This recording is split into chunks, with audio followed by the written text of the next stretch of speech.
혹시 식당이나 카페에서 그 키오스크 앞에 섰는데 너무 메뉴가 복잡하고 그래서 당황했던 경험 있으신가요? 저는 맨날 그래요. 저도 얼마 전에 햄버거 가게에서 나만의 버거 그거 한번 만들어 보려다가 뒤에 줄이 너무 긴 거예요. 그 눈치 보이죠? 네, 그래서 결국 늘 먹던 세트 메뉴 그냥 허둥지둥 누르고 말았습니다. 오늘 청취자분께서 보내주신 자료 뭉치가 바로 우리 일상 깊숙이, 어쩌면 너무 깊이 들어온 이 키오스크에 대한 심층 분석 보고서들입니다. 네, 오늘 우리가 함께 파고들어 볼 이야기는 이게 단순히 기계 너무 어렵다 이런 차원의 푸념이 아닙니다. 보내주신 자료들을 쭉 관통하는 핵심적인 질문이 있더라고요. 어떤 거죠? 바로 기술적 효율성이라는 가치랑 인간적 포용성이라는 가치가 딱 충돌할 때 우리 사회는 과연 어떤 선택을 하고 있는가? 그리고 그 선택의 비용은 누가 치르고 있는가? 이 질문이었습니다. 바로 그 지점입니다. 키오스크의 확산이라는 이 거대한 흐름을 먼저 숫자로 좀 확인을 해보고요. 그 뒤에 숨어있는 경제적인 논리도 한번 파헤쳐 볼 겁니다. 네. 그리고 그 편리함의 그늘에서 소외되는 분들의 목소리에도 귀를 기울이면서 이게 과연 그냥 개인이 적응해야 할 문제인지 아니면 우리 모두가 고민해야 할 시스템의 문제인지 그 본질을 한번 깊이 파고 들어보겠습니다. 자, 그럼 먼저 이 키오스크라는 파도가 얼마나 거세게 밀려오고 있는지 그 규모부터 한번 체감해 보시죠. 정말이지 뭐랄까 쓰나미 수준입니다. 저도 자료를 처음 보고 정말 입이 떡 벌어졌어요. 2024년 말 기준으로 국내 식당이란 술집의 키오스크 도입률이 처음으로 10%를 넘었다고 해요. 10%면 얼마 안 되는 거 아니냐 할 수도 있는데 네, 그렇게 생각할 수 있는데 이게 불과 4년 전인 2020년에는 고작 2.1%였습니다. 4년 만에 5배 가까이 폭증한 거죠. 맞아요. 아마 청취자분들도 한번 생각해 보시면 4년 전만 해도 동네 단골 식당에서 키오스크 보는 게 꽤 드문 일이었는데 이젠 없는 곳 찾기가 더 힘들어졌잖아요. 맞습니다. 그리고 그건 외식업에만 한정된 이야기고요. 민간 분야 전체로 시야를 넓히면 증가세는 훨씬 더 극적이에요. 더 심한가요? 네, 2019년에서 2021년, 그러니까 코로나 팬데믹을 거치던 그 단 2년 사이에요. 영화관, 마트, 병원 이런 곳에 설치된 키오스크 수가 8,500여 대에서 26,000여 대로 무려 3배 이상 급증했습니다. 2년 만에요? 네, 2년 만에 특히 요식업 분야의 성장세는 거의 4.1배에 달했죠. 비대면 문화 확산이 그야말로 기폭제가 된 셈입니다. 이렇게 단기간에 폭발적으로 늘어났다는 건 그만큼 소상공인이나 기업 입장에서 키오스크가 아주 매력적인 선택지라는 뜻이겠네요. 가장 큰 이유는 역시 예상대로 돈 문제일까요? 정확합니다. 한 조사 결과를 보니까 식당, 카페 사장님들의 76.4%가 인건비 절감을 키오스크 도입에 가장 큰 이유로 꼽았어요. 76.4%나요? 네, 이게 그냥 막연한 기대가 아니라 구체적인 숫자로도 증명이 되거든요. 자료를 좀 뜯어보니까 키오스크 한 대가 사람 1.2명 몫을 한다는 계산이 나오더라고요. 1.2명이요? 네, 이걸 돈으로 환산하면 가게 사장님 입장에서는 매달 평균 138만 원씩 굳는 셈이죠. 잠깐만요. 월 138만 원이면 이거 거의 아르바이트생 한 명 월급이랑 맞먹는 수준 아닌가요? 그렇죠. 게다가 요즘 최저임금은 계속 오르고 있고 또 사람 구하기 자체가 너무 어렵다는 구인난 이야기까지 나오잖아요. 맞아요. 사장님들 입장에서는 정말 솔깃할 수밖에 없겠네요. 그렇죠. 인건비 부담이랑 구인난이라는 이 이중고에 시달리는 소상공인들한테 키오스크는 이제 단순한 효율화 도구를 넘어서 생존 전략이 되어버린 겁니다. 생존 전략이라? 하지만 바로 여기서부터 문제의 실타래가 꼬이기 시작하는 거죠.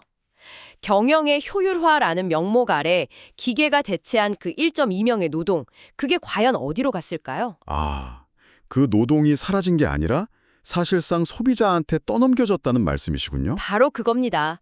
예전에는 메뉴판 보고 직원을 불러서 말로 주문하면 끝이었는데 이제는 스크린을 막 터치해서 직접 메뉴를 찾고 옵션 선택하고 결제까지 다 맞춰야 하는 일종의 노동이 된 거니까요. 바로 그겁니다. 경제학에서는 이걸 그림자 노동이라는 개념으로 설명을 해요. 그림자 노동이요? 네, 기업이 마땅히 해야 할 서비스의 일부를 소비자에게 슬쩍 전가시키는 거죠. 아까 키오스크 한 대가 월 138만 원을 절약해 준다고 했잖아요. 네. 그 돈이 그냥 하늘에서 뚝 떨어지는 게 아니거든요. 그 비용의 상당 부분이 우리 소비자들이 주문을 위해 들이는 시간과 노력으로 메꿔지고 있는 셈입니다. 우리는 돈을 내면서 사실상 그 가게에 일을 해주고 있는 거죠. 그림자 노동이라. 정말 와닿는 표현이네요. 저처럼 디지털 기기에 익숙한 세대한테는 이게 뭐 별거냐 싶을 수도 있지만 이게 모두에게 공평한 노동은 아닐 것 같다는 생각이 드네요. 바로 그 지점이 이 문제의 핵심입니다. 디지털 네이티브 세대한테는 그냥 몇 번 터치하는 게 전부일 수 있지만 디지털 기기가 낯선 고령층에게는 이 과정 하나하나가 엄청난 스트레스와 인지적 부담을 유발합니다. 네. 한 통계는 굉장히 충격적인데요. 65세 이상 노인 인구 중에서 키오스크를 능숙하게 활용할 수 있는 비율이 고작 17.9%에 불과하다고 합니다. 17.9%요? 10명 중에 2명도 채 안 된다는 거잖아요. 그렇습니다. 10명 중 8명 이상이 키오스크 앞에서 좌절감을 느낀다는 거죠. 이게 단순히 기계를 잘 못 다루는 불편함, 그 이상의 문제인 것 같아요. 자료에 실린 한 어르신의 인터뷰 내용이 계속 마음에 남더라고요. 어떤 내용이었죠? 메뉴는 눈에 잘 안 들어오고 뒤에서 기다리는 젊은 사람들 눈치는 보이고 결국 아무거나 누르다가 포기하고 그냥 나와요. 그럴 때마다 내가 이 사회에 쓸모없는 사람이 된 것 같아서 주눅이 든다. 이건 기술의 문제가 아니라 정말 한 인간의 존엄성에 관한 문제로 느껴졌습니다. 맞습니다. 심리적 위축은 그냥 시작에 불과해요. 이건 실질적인 경제적 차별로까지 이어지거든요. 경제적 차별이요? 네, 예를 들어서 키오스크로 주문해야만 적용되는 할인 쿠폰이나 앱을 통해서만 가능한 포인트 적립 같은 것들이요. 디지털 기기 사용 능력에 따라서 누군가는 혜택을 받고 누군가는 똑같은 돈을 내고도 그 혜택에서 원천적으로 배제되는 겁니다. 아, 그러네요? 더 나아가서 현금으로 계산하고 싶거나 직원과 직접 소통하면서 주문하고 싶은 고객의 선택권 자체를 박탈한다는 점에서 소비자 주권 침해라는 비판까지 나오고 있습니다. 상황이 이렇다 보니까 사회적 논쟁도 아주 뜨겁습니다. 한쪽에서는 아주 단호하게 이야기하죠. 시대가 변했는데 어쩌겠냐. 어르신들도 이제는 배우고 적응해야 한다. 이른바 자기 책임론이죠. 네. 물론 교육의 필요성이나 효과를 무시할 수는 없어요.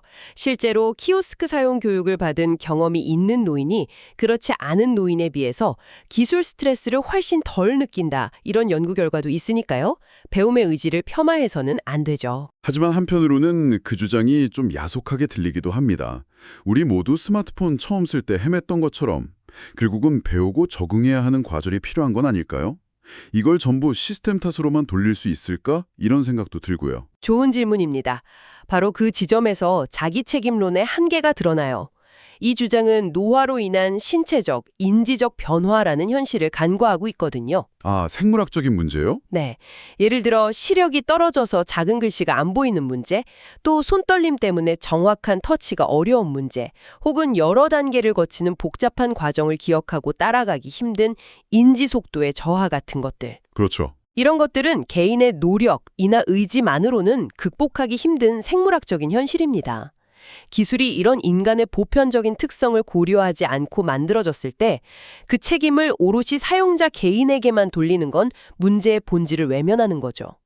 그러니까 당신이 배우지 않아서가 아니라 기술이 당신을 고려하지 않아서라는 관점의 전환이 필요하다 이 말씀이시군요. 바로 그겁니다. 그래서 반대편에서는 사람을 아예 배제하는 무인 시스템은 사회적 약자를 향한 시스템적 폭력이다. 이렇게까지 강하게 비판하는 거군요. 그렇습니다.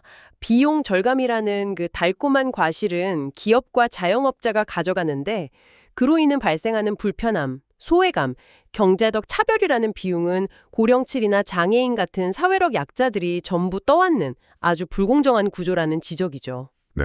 그래서 전문가들은 완전히 다른 접근법을 이야기합니다. 애초에 기술이나 서비스를 만들 때부터 특정 그룹을 배제하지 않도록 설계하자는 겁니다. 이걸 보편적 설계, 유니버설 디자인이라고 부릅니다. 보편적 설계라면 모두를 위한 디자인? 뭐 이런 뜻인가요? 네, 아주 쉬운 예가 있어요.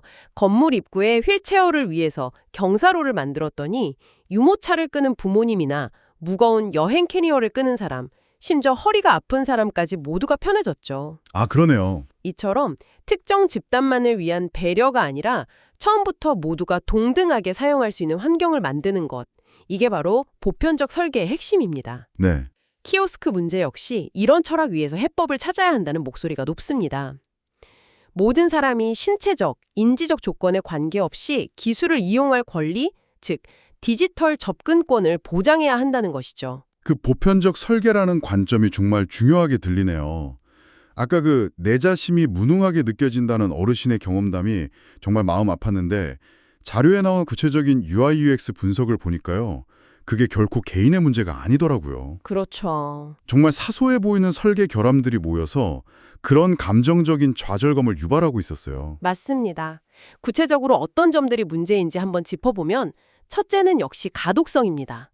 너무 작은 글씨 크기, 그리고 배경색과의 명도 대비가 낮은 경우가 허다해요. 아, 맞아요. 잘 안 보여요. 권고 기준을 보면 텍스트 높이는 최소 4mm 이상, 배경과의 명도 대비는 3.1 이상이어야 하는데 현장에서는 거의 안 지켜지고 있죠. 노안이 온 중장년층만 돼도 화면 보기가 답답할 정도입니다. 불필요한 외래어 남용도 진짜 심각하더라고요. 굳이 포장 대신에 테이크아웃, 음료 대신에 베버리지라고 써야 할 이유가 있을까요? 그러니까요. 젊은 세대한테는 익숙할지 몰라도 어르신들한테는 그 단어 하나하나가 넘어야 할 허들인 셈이죠. 맞아요. 인지적 과부하를 유발하는 복잡한 과정도 큰 문제입니다. 그냥 메뉴 하나 주문하는데도 뭐 매장 식사냐 포장이나 선택하고 메뉴 카테고리 선택하고 세부 메뉴 또 추가 옵션 아, 맞아요. 사이즈업, 토핑 추가. 네, 거기에 결제 수단, 포인트 적립 여부까지 너무 많은 단계를 거쳐야 해요. 심지어 시간 제한도 있잖아요. 맞아요. 각 단계마다 제한 시간까지 있어서 한번 길을 잃으면 처음부터 다시 시작해야 하는 그 압박감까지 더해지는 거죠. 물리적인 장벽도 무시할 수가 없습니다. 스크린 자체가 휠체어 사용자의 눈높이보다 훨씬 높게 설치된 경우가 대부분이라는 거죠. 네, 키가 작은 어린이나 성인도 마찬가지고요. 그렇죠. 조작부는 바닥에서 40cm 이상, 122cm 이하에 위치해야 한다는 가이드라인이 있다는데 이게 강제성이 없어서 잘 안 지켜지고 있다고 합니다. 결국 보편적 설계와는 완전 정반대의 길을 가고 있는 셈이네요. 이런 문제들이 계속해서 사회적 이슈가 되니까 정부도 드디어 법적 대응에 나섰습니다. 개정된 장애인 차별금지법이 바로 그것인데요. 2025년 1월 28일부터는 바닥 면적 50제곱미터 이상인 사옥장에 베리어 프리, 그러니까 장애물 없는 키오스크 설치가 의무화됩니다. 베리어 프리 키오스크라면 구체적으로 어떤 기능들을 갖춰야 하는 건가요? 기존 키오스크랑은 완전히 다른 건가요? 네, 상당히 다릅니다. 예를 들어 시각장애인을 위해서는 화면 내용을 읽어주는 음성 안내 기능이랑 점자 키패드가 필수적으로 들어가야 하고요. 아, 음성 안내? 네, 휠체어 사용자를 위해서는 화면 높낮이를 조절하거나 화면 하단에 조작부를 따로 배치하는 기능이 필요하고요. 또 저시력자나 고령층을 위해서 글씨를 치우고 명도 대비를 높인 고대비 화면 모드, 아니면 복잡한 옵션을 다 빼고 대표 메뉴만 쉽게 주문할 수 있는 간편 모드 같은 기능도 포함이 됩니다. 음성 안내에 높이 조절, 간편 모드까지.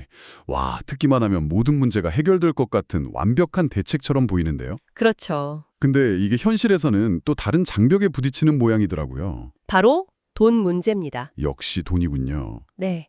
이런 다양한 기능들을 추가한 베리어 프리 키오스크는 기존 기기보다 제작 비용이 적게는 2배에서 많게는 4배 이상 비쌉니다. 영세 자영업자들한테는 엄청난 부담이죠. 4배나 비싸요. 네. 정부가 일부 지원 사업을 하고는 있지만 턱없이 부족하고 지원을 받기 위한 절차도 복잡해서 현장에서는 불만이 많습니다. 가장 큰 문제는 법의 사각지대인 것 같아요. 의무 설치 대상이 50제곱미터 이상 사업장으로 한정되어 있잖아요. 맞습니다. 사실 키오스크를 더 절실하게 필요로 하는 곳인 1인 혹은 2인이 운영하는 더 작은 규모의 가게들인데 이런 곳들은 법의 보호를 전혀 받지 못하는 거죠. 그러다 보니 현장에서는 보여주기식 탁상행정이라는 비판까지 나오고 있습니다. 맞습니다. 좋은 취지로 만든 법이 현실의 벽에 부딪혀서 실효성을 잃을 위기에 처한 겁니다. 결국 법적 강제만으로는 이 복잡한 문제를 해결하기 어렵다. 이런 결론에 이르게 되죠. 그렇다면 법이 완벽한 해결책이 아니라면 우리는 어디서부터 다시 시작해야 할까요? 이대로 손 놓고 있을 수만은 없잖아요. 자료에서는 다른 대안들도 제시하고 있더라고요. 네, 가장 먼저 강조되는 것은 역시 교육의 힘입니다. 인천광역시의 디지털 배움터 사업이 아주 좋은 사례로 소개되었는데요. 주목할 만한 점은 교육 방식이에요. 교육 방식이요? 네, 단순히 강사가 앞에서 설명하는 그런 주입식 교육이 아니었어요. 실제 카페나 햄버거 가게 키오스크 화면을 그대로 옮겨놓은 게임 형식의 실습 앱을 만들어서 어르신들이 실패에 대한 두려움 없이 마음껏 눌러보면서 반복 학습을 할 수 있도록 한 거죠. 게임처럼요? 재밌겠네요. 네, 결과가 정말 놀랍더군요. 교육을 받기 전에는 주어진 미션 성공률이 25.5%에 불과했는데 이 앱으로 반복 실습을 한 뒤에는 성공률이 80.6%까지 수직 상승했습니다. 와, 80%요? 네, 이건 정말 중요한 시사점을 던져준다고 생각해요. 적절한 방법과 충분한 기회만 제공된다면 디지털 장벽은 충분히 넘어설 수 있는 과제라는 가능성을 보여준 거니까요. 물론입니다. 동시에 기술 자체도 더 인간을 향해 발전해야죠. 예를 들어서 터치가 어려운 분들을 위해서 사람에게 말하듯 불고기 버거 세트 하나 주세요. 콜라는 제로 콜라로 바꿔주시고요. 이렇게 주문할 수 있는 음성인식 인터페이스 기술이 대안이 될 수 있습니다. 말로 주문하는 거요? 네, 그리고 사용자가 화면 앞에서 오랫동안 헤매거나 당황하는 표정을 지으면 키오스크에 내장된 AI 카메라가 이걸 인식해서 자동으로 직원을 호출해주는 지능형 시스템 같은 기술도 개발되고 있다고 하더라고요. 오, 이런 에이지테크의 발전이 문제 해결의 중요한 열쇠가 될 수 있겠네요. 그렇습니다. 하지만 가장 중요하고 또 즉시 실천할 수 있는 현실적인 해법은 따로 있습니다. 바로 아날로그와 디지털이 공존하는 모델을 만드는 거예요. 공존이요? 네, 키오스크를 도입해서 효율성을 높이더라도 계산대에 직원 한 명은 반드시 배치해서 기기 사용이 어려운 고객을 돕거나 직접 주문을 받는 대면 창구를 병행 운영하는 것이죠. 둘 다 운영하는 거군요. 네, all or nothing이 아니라 다양한 선택지를 보장해주는 것. 그것이 지금 우리에게 가장 필요한 지혜일 겁니다.